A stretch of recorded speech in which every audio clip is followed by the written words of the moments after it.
It's time for What Drives Reno, presented by the National Automobile Museum in downtown Reno. Here's your host, Phil MacDougall. Welcome, Reno. Wake up, get dressed, and get ready. You're listening to What Drives Reno, presented by the National Automobile Museum. What is this show about? Well, let me remind you, obviously it's about cars, right? We're talking about cars, but we're also talking about the community and those people that help make a positive difference in it. Sometimes we talk more about cars. Sometimes we spend a lot more time talking about those people in the community that make a difference. Today, we're going to do a little bit of both. It's going to be about 50-50. But before we get into it, I want to remind you, we have the lucky word of the day is Bucky. Bucky is the lucky word of the day. And what happens if you come down to the National Automobile Museum today or tomorrow? If you walk up there before you buy your tickets and you say Bucky, they're going to give you 50% off your total purchase. Great deal. Terry, good deal? Wonderful deal. Wonderful deal. Terry's got behind me there. So we're going to make sure that you know the word is Bucky. You're going to have 50% off. And we're going to tell you later on, the second segment, what Bucky means and the significance, because we have a really famous automobile called the Damaxian that's at the museum, and it's tied to that.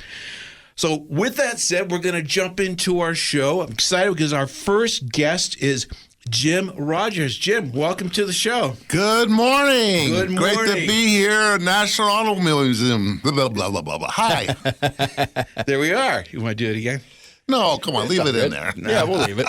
I was looking through your bio. I mean, you got KFOY, you got Scouting America, you got Undercover Boss, and your direct tie, obviously, as a trustee at the National Automobile Museum. You've done so much.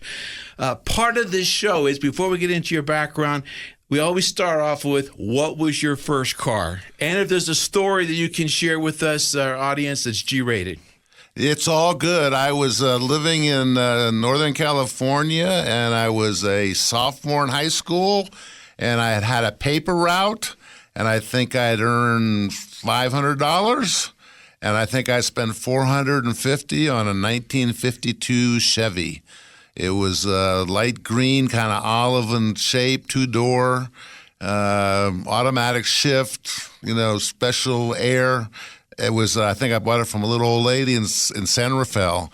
And the first thing I did was put an flugelhorn in it and a whistle to add dramatic elements that I could use at school because I was the president or student body president. Anyway, it was a 52 Chevy. I loved it. And I probably gave it a name, but I don't remember what it was. And did you have it for a long time? Because a lot of people that I talk on the show, their first car didn't last long. Yeah, I probably had it for 3 or 4 years. What happened is my dad got a red Tempest that he used for work and didn't need it anymore, and so guess who got it? Yeah, you got that one too. It's funny because most people, including myself, I don't remember what I did yesterday, but they remembered their first car. It usually brings a smile to their face. Yeah, it does. I'm smiling here. You're smiling. Just as you are. Everybody out there should be smiling, thinking about their first car. We should. That's cool. It was so simple. I mean, the funny story is my brother, who was a very successful businessman, when he went to get his first car, he went up to a neighbor's, and the neighbor had 2 cars for sale, and he went out and looked at the one and just figured out that he wanted the black one, not the gray one, came home, told my mom that he wanted it. She called the neighbor. The neighbor said, "Sure that's the one he wants?" And then said, "There's not an engine in it." Oh, yeah, smart brother. Yeah, smart brother. He was very successful in business. Very successful, but just early days, we had trouble with him. That's where the expression comes. You make sure you look under the hood first. Exactly. Well, Jim, thanks for coming to the show. You've done so much. Can you just give us a little bit of your background before we dive into, which is the core of the show, what drives Reno? Yeah, listen, I grew up in Northern California and went to school at Cal Berkeley, met my lovely wife there, went to work in camps and the Sierras for years. The University of California operated camps, and I decided when I graduated from Cal, I wanted to build a company that built camps. And I ended up going to work for this wonderful little company called Campgrounds of America in Billings, Montana. And so when I graduated from Cal, my wife and I packed our Volkswagen and drove to Billings, Montana. Then I went back to business school 3 years later at UCLA, came out of there, wanted to kind of upgrade, and ended up in the hotel business at Lake Tahoe. and eventually came down to Harrah's and got into an area of finance and marketing, and eventually I was the general manager of Harrah's Reno, now called the Revival, and hopefully going to see some new things over there. But I had a wonderful career there, and sure enough, 27 years after I left KOA, they called me and asked me if I'd come back.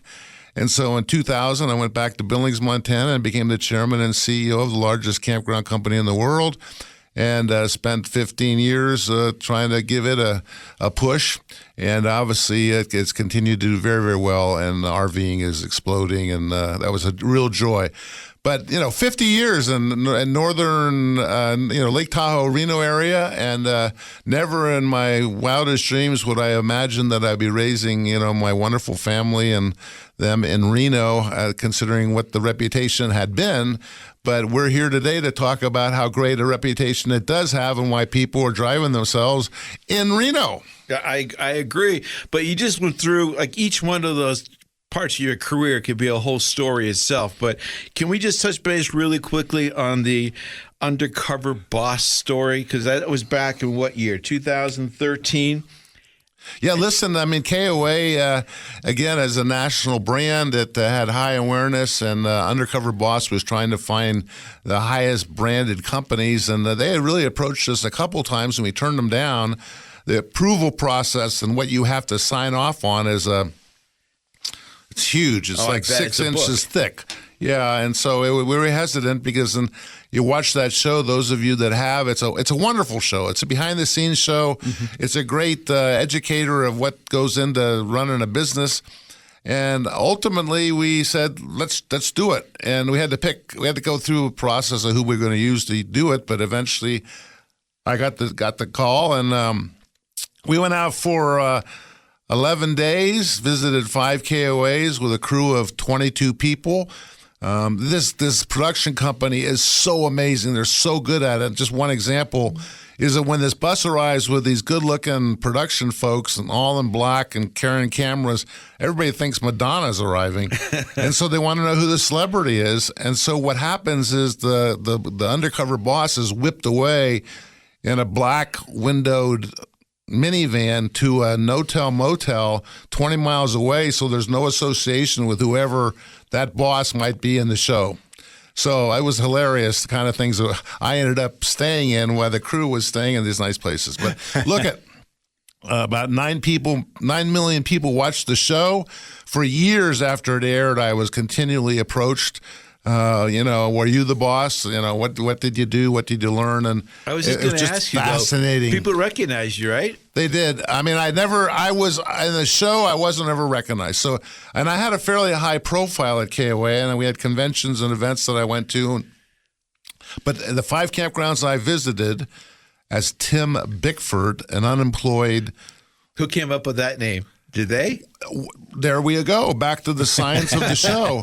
They wanted something that I would remember. Jim Tim. Oh. Wife's maiden name, Bedford Bickford. And they had to hire attorneys in San Francisco to prove that there wasn't a Tim Bickford actually living in San Francisco, because the worst thing that could happen is that you come back and get them. Yep. Wow. That's why they at the sign at the end of all TV shows and stuff, you see persons or persons named may be coincidental. Exactly. Yep. So again, every moment, and it's not scripted. It was totally spontaneous. You have 2 cameras on you from 6 in the morning till 9 at night, and it's obviously the editing job at the end. It was a beautiful show. It highlighted Scout values. It highlighted KOA values. I watch it today, 13 years later, and I cry.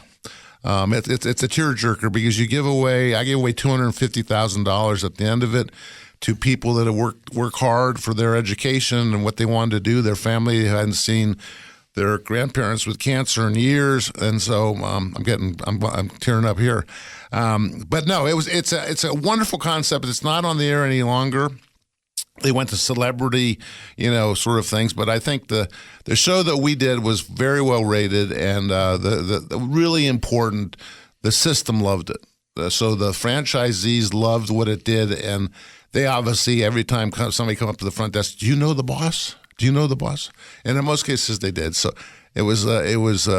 I'll give you one other story since we're on the air here. One other story. I got a call from a franchisee in Kansas, and this lady had gone into the camping business, and her father had never agreed with it, but she hadn't spoken to her father in 25 years.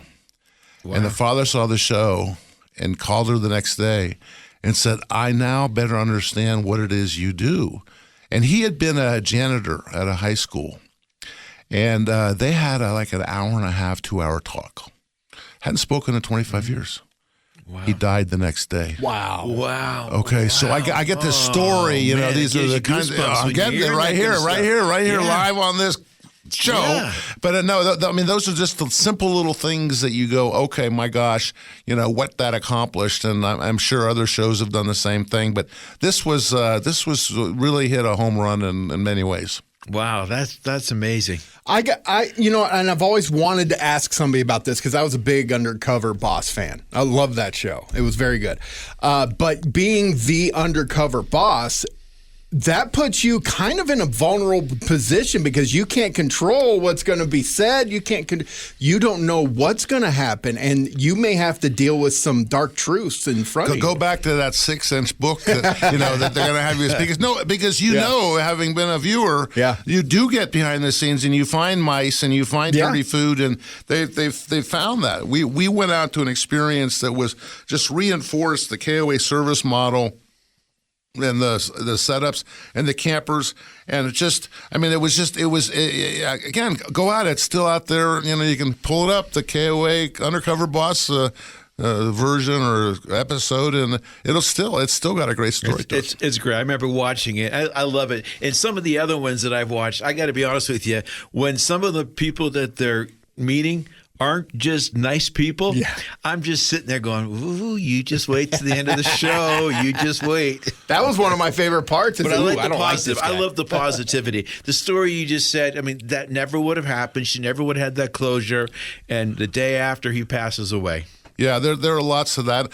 And I just go back to the whole basis of me being in Reno with Harrah's for as long as I was, because really, what Harrah's is one of the most sophisticated hospitality companies in the world, and I went into KOA, with a kind of campground company, and you're wondering what is it you can take from the Harrah's experience into that, and I think a lot of what I was able to do and the opportunity for this kind of worldwide telecast had come from my Harrah's experience, dealing with entertainers and dealing with very special guests, and hosting people in a specific way. So it was really a great opportunity to carry some of that into the KOA experience. Okay, we're going to take a quick pause and get into a lot more detail. I want to remind everybody this show is presented by the National Automobile Museum, and we'll be right back. We'll be back with more What Drives Reno on 1060 AM KFOY, Radio for America. Looking for a venue for your next event? The National Automobile Museum can host any event in a variety of venues to choose from. Have an awards ceremony in the 157-seat theater, or select one of several themed galleries for a business luncheon or banquet. Guests will love the 16,000 square foot Riverside Pavilion, complete with outdoor bar, heaters, and fire pits. Everything you need, including chairs, linens, staging, and AV equipment, are also available. Go to automuseum.org for details.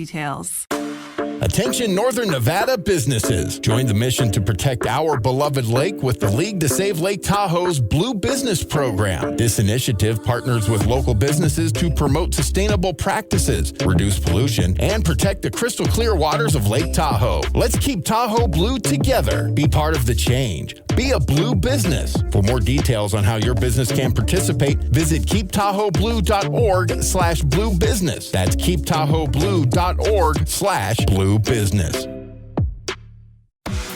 We're back with more What Drives Reno, presented by the National Automobile Museum in downtown Reno. And now here's your host, Phil MacDougall. All right, welcome back, Reno. Before we get into the second half of our conversation with Jim Rogers, I want to remind everybody, and what are we up to now? 1.5 million listeners? 1.5, it'll be 1.8 when China wakes up. Right, so we're just growing. Actually, we got to check. We have a little disclaimer at the very end so we don't get in trouble, I think. But I want to remind everybody that we have this special promo. It's just today and tomorrow, Saturday and Sunday, and the word is Bucky. And we're going to talk about it with our next guest in a little while, what the significance is. But if you're at the museum today or tomorrow, you walk up there, you say that word, you're going to get 50% off. Doesn't matter if it's one people, two people, a family of 10, it's going to be 50% off across the board. All right. We're going to jump right into the second part of the conversation with Jim Rogers. And the name of the show, Jim, is What Drives Reno. So when you hear that, what does that mean to you?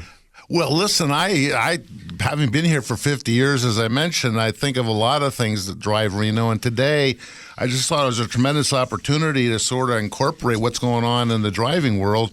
And that's the fact that it's self-driven. Let's think about this place. And I think there's so many things that provide a safe but self-driving, and it's the reputation for excitement. It doesn't require anybody to be in the driver's seat.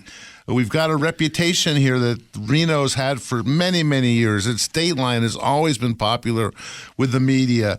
We have access to the outdoors in Lake Tahoe, especially versus the Bay Area drive. You know what? Fly helps us. Fly helps us drive because we got an awesome and just incredibly growing and more awesome airport. University of Nevada, Reno drives us. President Sandoval, the new business school, drives us.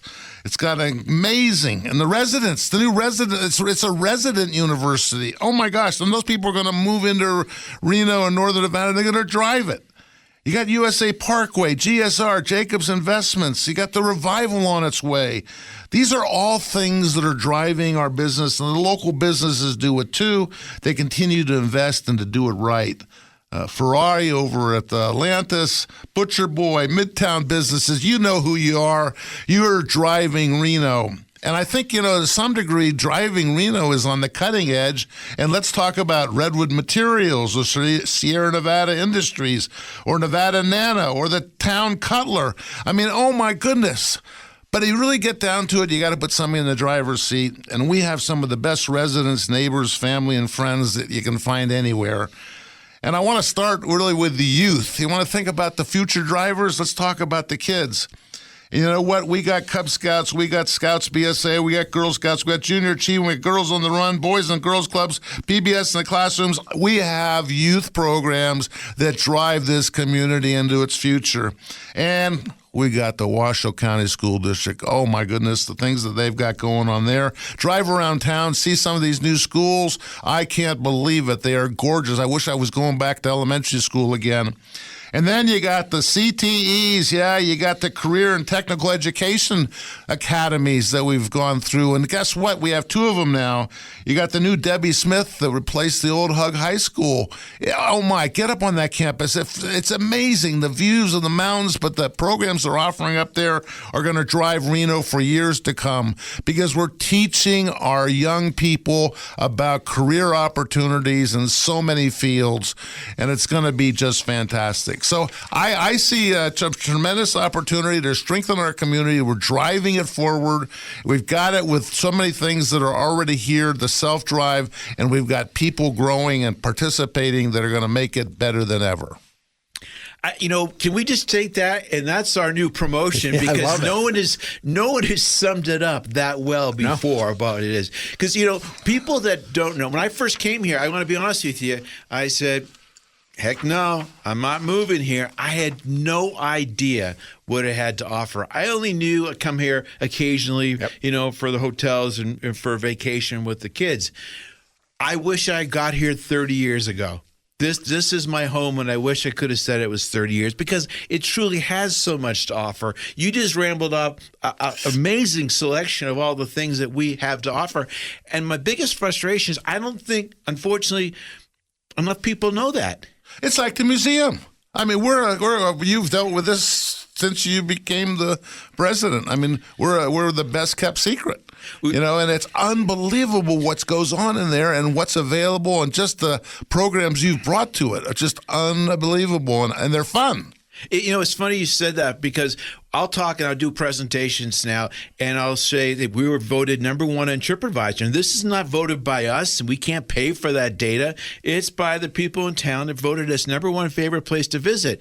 We were voted by USA Today number 5 automobile museum in the whole country. And I tell local people here that it says, I lived here, 30, 40 years, and, I haven't been there. They pitch it as a warehouse. I go, no, we have new exhibits every 60 days. You don't know how good it is and what we have in our backyard. And that's what you encounter with all the special events you're having over there, whether they be the wonderful speakers, the governor or the president of the university, or the entertainment. And you talk to those people, and they go, holy smokes, I had no idea. When they walk in the door, and I'm not exaggerating, I think a lot of people especially from out of town, don't know. They think, maybe it's a big warehouse. They don't know it's 105,000 square feet. We have the largest outdoor venue in all of Reno on the river, 16,000 square foot patios, gas fire pits, a private movie theater, event center that we're doing something 4 out of 7 nights at a minimum there. And when they walk in, they go, oh my gosh, because we have the streets. For those who aren't familiar, it's like a lot, like a movie set. You have the streets, the Old West, 30th Street, 50th Street, and they're blown away. But I always tell people, if you don't love cars, you maybe just love history. Maybe you just want to get involved in more the educational component, 3,000 square foot kids activity center. I'm rambling off things that when I get past number 1 or 2 and people are shocked. Yeah, treat it like a park. Just go over and walk through it. If you want to sit and, study your phone or your computer, or want to read a book, but treat it that way, because it's so comfortable, and it's a great location, and it is on the river. And you have access to downtown and the midtown, basically. And you know what? I think people are confused when I tell them last year versus this year, how many more millions of dollars we received in federal funding. What do you think that was? How many millions do you think we got this year versus last year? More? I bet I'm guessing less. Well, the bottom line is we don't get any federal funding. There we go. The trick question. Everyone thinks we're the National Automobile Museum. We get all this funding. We're a 501c3. And we have most of our money comes in from donors, people of membership, and maybe $10 a person that comes in the door. So it's something that people don't realize. They forget that we're in the backyard. And the last little plug I'll give on that is that for people who say to me or have said, well, nothing changes. Right now, there's Formula One. There's NASCAR. We just had the Harley Davidson, 110 years of the history of the Harley Davidson. We have a new exhibit or something new every 60 days. Steve McQueen's exhibit's coming in here soon. So it is changing. You can come in next week or next month. It'll be very different. And I want to just throw out one idea, since you gave us the open mic here, because I've been looking at this town for 50 years. And, whether you cut this out of the telecast or not, it's up to you. Uh-oh. You got your hand on that delete button? Yeah, there we go. I'm ready. I think we need to build a new concept, and that's not about entertainment. It's not about, just the river. It's about lunch. Do lunch in Reno. Build a West Coast reputation for the best lunch. Let's eliminate the friction people have picking a lunch spot. Let's attract the I-80 traffic between Sacramento and San Francisco to Salt Lake City. Let's help them to take a break that's fun and safe. I used to work with the airlines, and we always had a program out of the Bay Area called Happy Hop. And it was AirCal. They'd come up. It was something they'd done with Disneyland, where the price included the airfare, entrance to the park, and an overnight. We need to do a Reno citywide lunch package, the biggest little lunch. And you need a picnic on the Truckee River, a picnic bag lunch. Include tours of the Nevada Automobiles Museum, a history walk, bowling, baseball. How about a little time at UNR? It might be, an opportunity to get some of these folks to test drive our city, kind of like an appetizer. It gets them to spend the night in the future, or maybe even that day, or maybe on a return trip because so many people going down I-80 are coming back. And you know what? Owning lunch applies to locals too. We just need to bring back that whole component of what do we do midday for a meal.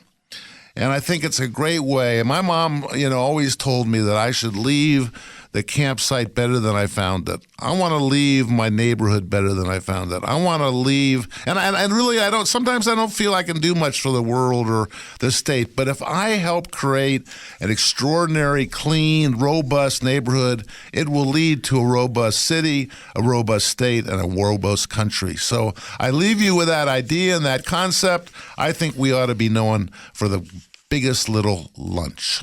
Well, to your point, 80 is, what is it, half a mile from the downtown? There's cities around this country that would die to have the Truckee River right in the middle of the city and everything it has to offer. When you think about driving, we've all gone back so many times. It's the perfect place to take a break. Yeah. What do you do between here and Sacramento?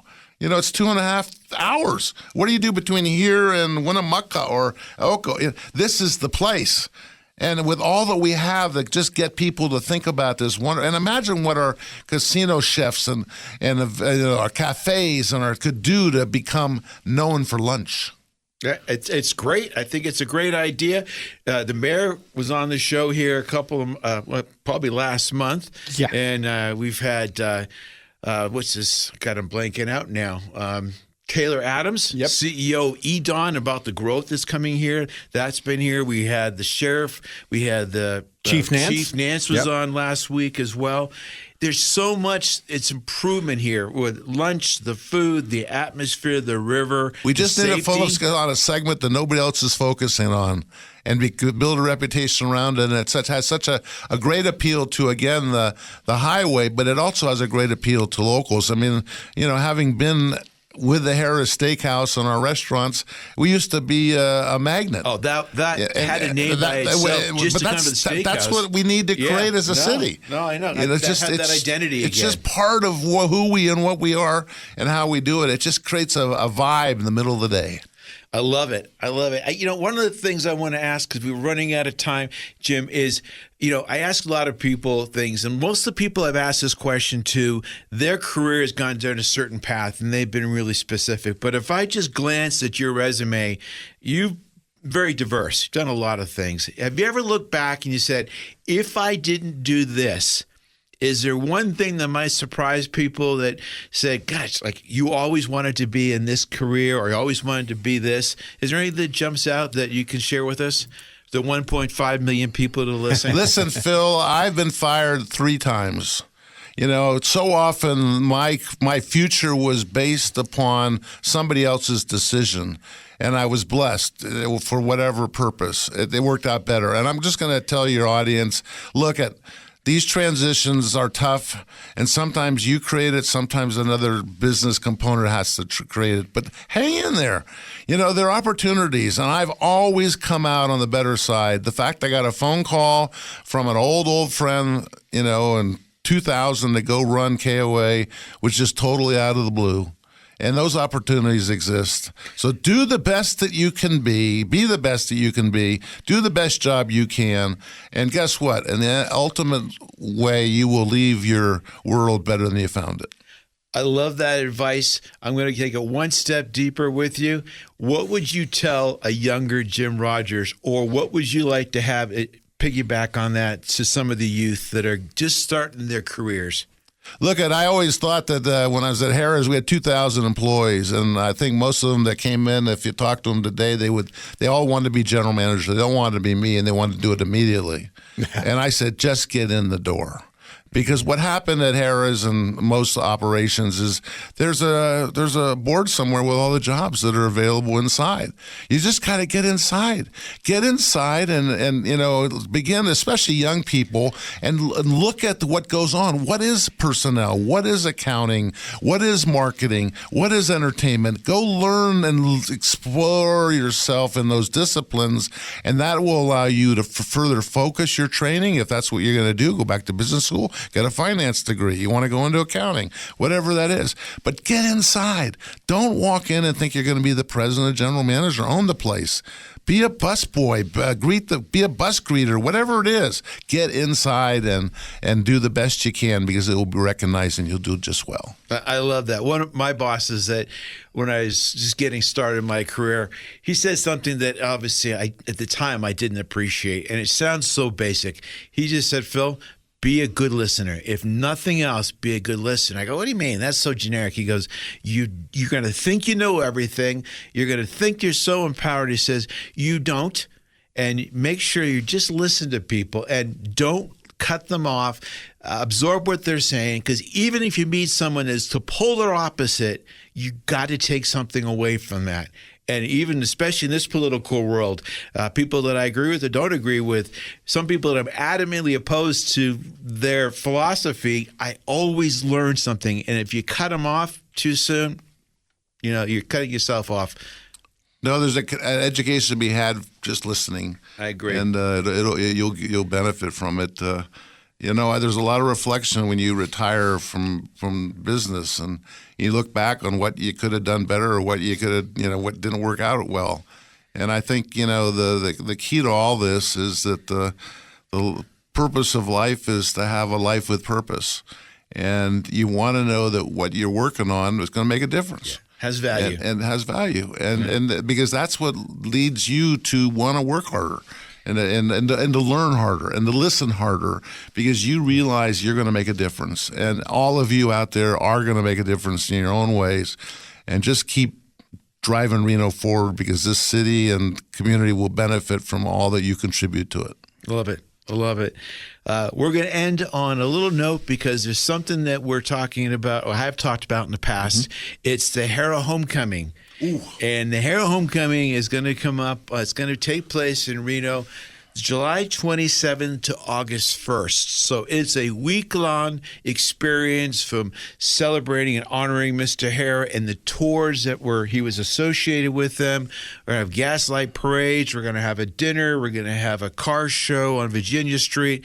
But there's one particular thing that I love our local residents to know about. Do you want to share what we're doing with the Hera Homecoming dinner portion? Well, listen, we have people in Reno that were employees. We have people that were customers. We have people that were suppliers. And you all loved Harrah's. You just did. It was just one of those places you wanted to be associated with and appreciated what we all did together. It was a great team effort. But we're going to have a wonderful dinner at the National Automobile Museum, and what we're going to try to do is tell Harrah stories.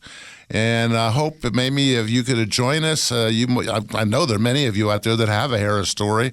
I've met with a number of old employees. They are old, but they worked there a long time ago too. But it's they have these fantastic insights of things that took place, And we had you run a casino, as the various folks in town do. There's a story every day. Whether I got up at 2 a.m. and handed somebody a $16 million check, or I had to deal with a fire on New Year's Eve and I had to evacuate my best customers to my competitive hotels. There's always something going on, and what we want to do is get together and celebrate the legacy of Harrah's, get the revival, the new property involved, and all of you out there that would be interested in joining us. There'll be more information about this, but we're going to have a great reflection on what that brand and what that operation was all about. And in the short term, what information is available is at automuseum.org. Automuseum.org. Terrific. Thank you very much, Jim. Thanks for your leadership. We didn't really talk much about you as a trustee at the board, but we talked a lot about everything else here today. We can have part 3 later on that. Yes, stay tuned. Same place, same time. Thank you very much, Jim. Thanks for everything you do. Go Reno. We'll be back with more What Drives Reno on 1060 AM KFOY, Radio for America. I'm having my birthday at the National Automobile Museum. They have this cool birthday zone with Mater and Lightning McQueen. And their brand new Children's Activity Center has fun games like Junior Engineering Studio, Lego Building, an interactive car wash, and a lot more too. They even have a theater where we can watch a movie or play Mario Kart. I even get my own birthday t-shirt. Book your child's ultimate birthday party today at the National Automobile Museum. Visit automuseum.org/events. Rev those engines for holiday cheer. It's the 45th annual Reno Toy Run on December 7, 2025. Riders register at 10 a.m. sharp at Reno Harley-Davidson, 2315 Market Street, Reno. Kickstands lift off at noon. Tickets cost $25 and include an awesome t-shirt and a hearty meal. Grab them today at Reno Harley or online. For 45 years, the Reno Toy Run has delivered smiles to Northern Nevada kids. Visit Reno Toy Run on Facebook for tickets and more information. Join the run that gives back. We're back with more What Drives Reno, presented by the National Automobile Museum in downtown Reno. And now here's your host, Phil MacDougall. Welcome back, everybody, to What Drives Reno. This is your host, Phil MacDougall, and this show is made possible by the National Automobile Museum. So, final reminder, word of the day, Saturday and Sunday this weekend is Bucky. Bucky is a name given to all the people that were just fans, like, what's the good thing? Elvis fans. They had a following. You know, the Beatles had the Beatlemania. Well, this car we're about to talk about, the Demaxian, had a lot of people that were just like cult followers, and they were referred to as Buckies.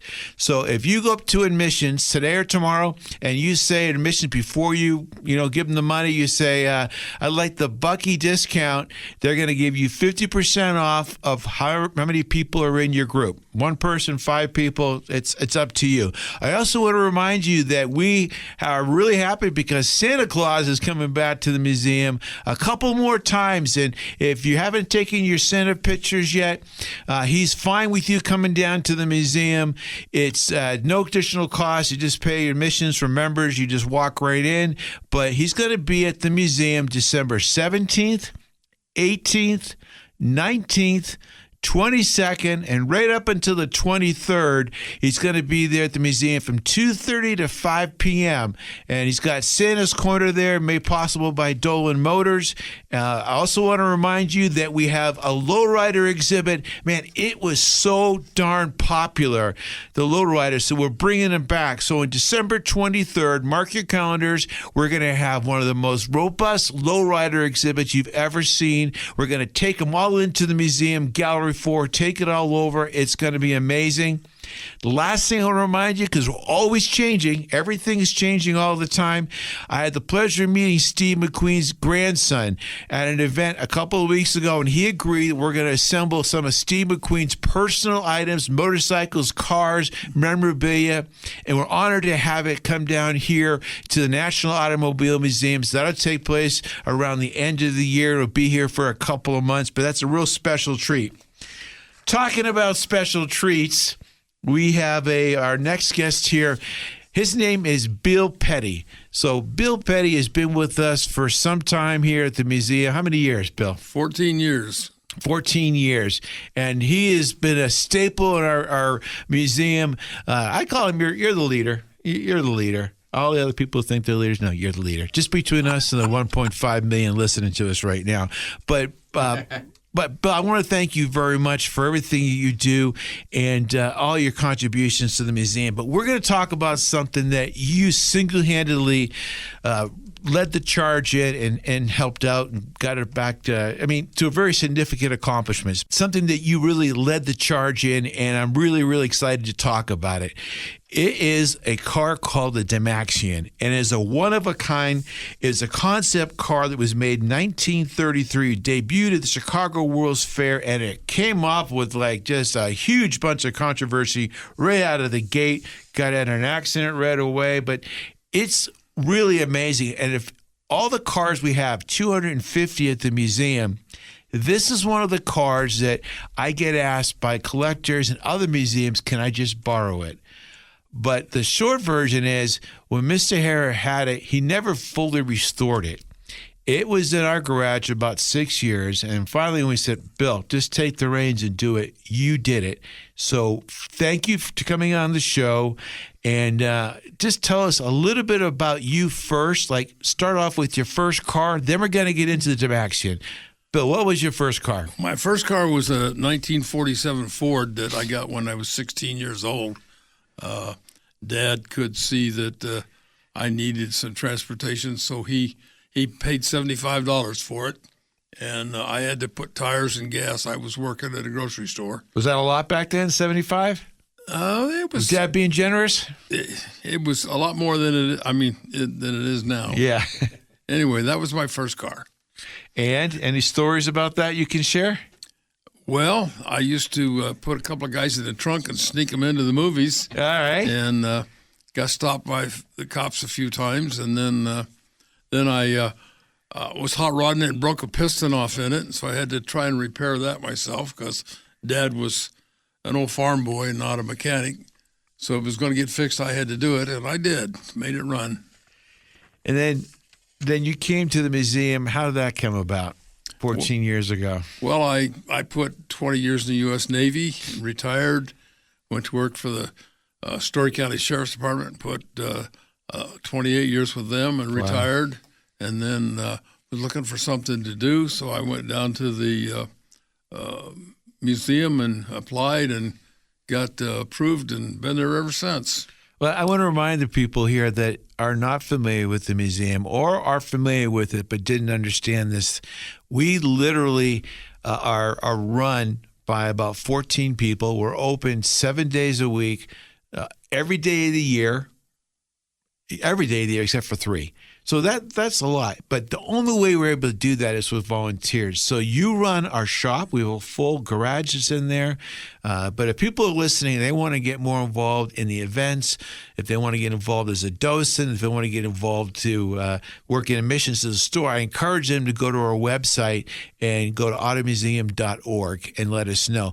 So let's go back to the Demaxion. Tell me about this project and what it meant to you and how it all transpired. Well, when I got there, it was back in one of the galleries, and the windows were all taped, papered up because you couldn't see inside it because it was in terrible shape, and then they decided they were going to do some work on it, and brought it into the shop, and it stood on the rack there for a long time before they would let me start working on it. And I was just waiting to get my hands on that thing. But I know when I first joined, you were just ready chomping. You came in there and you said, let me just do this thing. So but it is very involved. The body is an aluminum skin body over a wood frame, kind of like a wood-framed airplane. It does look like an airplane or a submarine kind of look. It does. And this is mounted on a metal frame that the wood frame mounts to, and then that on turn is mounted on an automobile frame, an early Ford frame that is turned upside down and backwards because the rear wheels are now the front wheels on that car. Right, because it's single rear steering, right? Correct. It's a three-wheel vehicle. The steering wheel is in the back. So we had to completely disassemble it, and when I mean disassemble it, we took everything out of it, all the metal, down to just where the body itself was on the rack, and the wooden frame was in very bad, deteriorated shape from years and years of sitting out in the boonies. Yep. And we had to make a whole new frame for it. One of our volunteers made, who's a big-time woodworker, made the main frame where he had to steam it and glue it, and then they brought it into me, and then I had to, me and my crew had to shape it, put it up, and the ribs, for lack of a better term, they were rotted off at the end, and I had to cut out the rotten part and hand form new pieces to go in. A lot of work involved in that thing. I put a lot of work in it. Hours on that thing. And when I referenced Bucky earlier, I just want to remind people that the visionary, the inventor of this futuristic car, his name was R. Buckminster Fuller. So that's where we get the Bucky name from. And he had a cult following, but I get requested all the time for this car to be borrowed. But we had a very symbolic event to take place this summer. So tell us, after all this was working, what took place under your leadership? Well, we finally got it all back together and made it run, and we had an event where we were going to drive it around the parking lot, and we did. We took it out for a test drive the day before the big event, and we had a couple of little issues. It was smoking a little bit. Couldn't figure out why. A little brake issue. And but yes, and then we got that fixed. And the day of the event, that thing performed. Never sounded so good. No, it was perfect. Performed, didn't smoke. It ran well, and finally figured out the reason it was smoking was the residual oil and stuff that had got into the exhaust pipes and all that. Hadn't been driven for over 75 years. 75 years. And I had heard that. I mean, it was such a symbolic car, but at one point. It was a chicken coop. That's yeah. Some college students found it and realized, like, oh my gosh, what the heck is it? Could this be the famous Dymaxion? Because it was missing for a long time. Yeah, no one knew what happened to it. This was like, when we talk about the World's Fair, I mean, this was a significant milestone out there. Unfortunately, on the way to the World's Fair, it was so unique and so just, space age kind of look for everybody back then. Remember back in 1933, what was available on the way there, going into the World's Fair, someone was looking at it, not paying attention, and actually ran into it, and then someone died, a person who was there on it with the media. So unfortunately, it got off to a really bad start, and everyone from that point on kind of wanted to stay away from it. It was never meant to go into production, but it was always more of a conceptual car. The thought was this is kind of like the Jetsons. The visionary thought that this car could what? Do you remember? They said that eventually it would fly.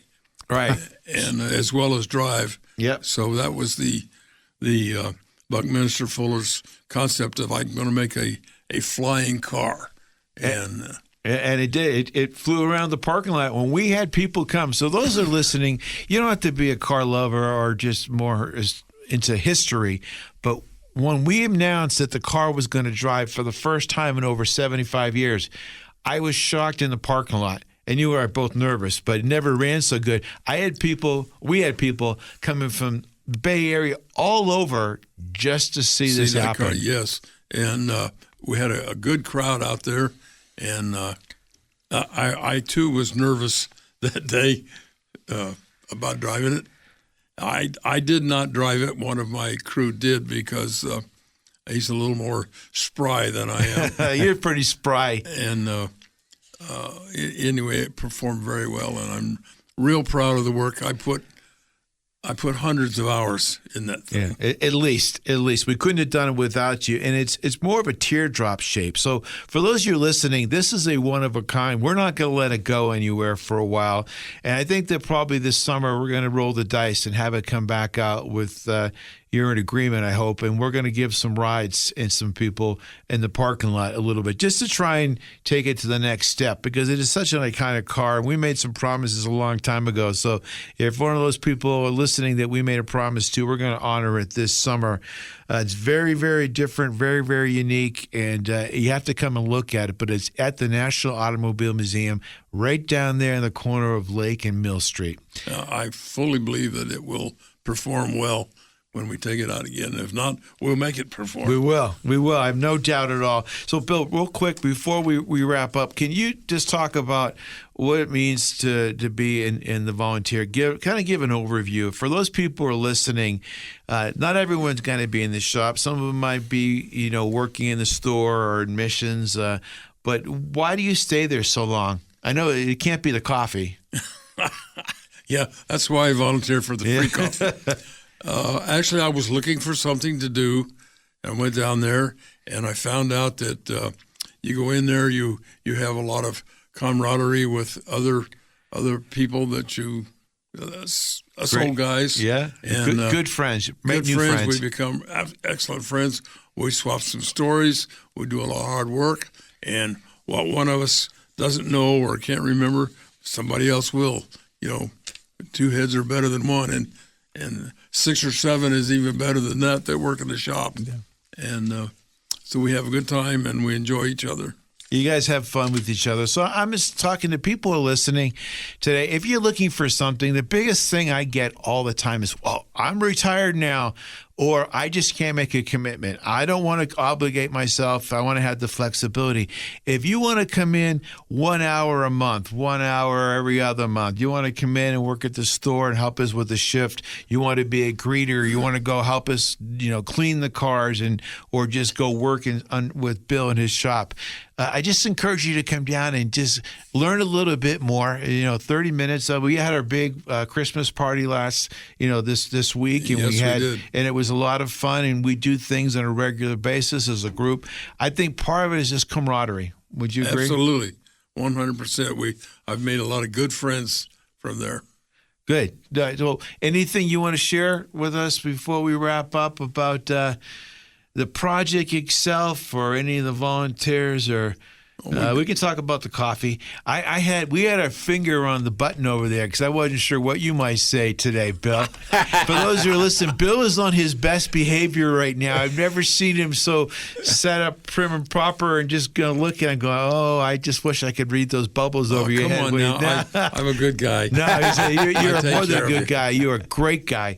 You're a great guy. You have a great team, and they wouldn't stay with us without your leadership. So thank you. Well, thank you very much. Anything else you want to share with them? No, just come on down and take a look around and join the crew.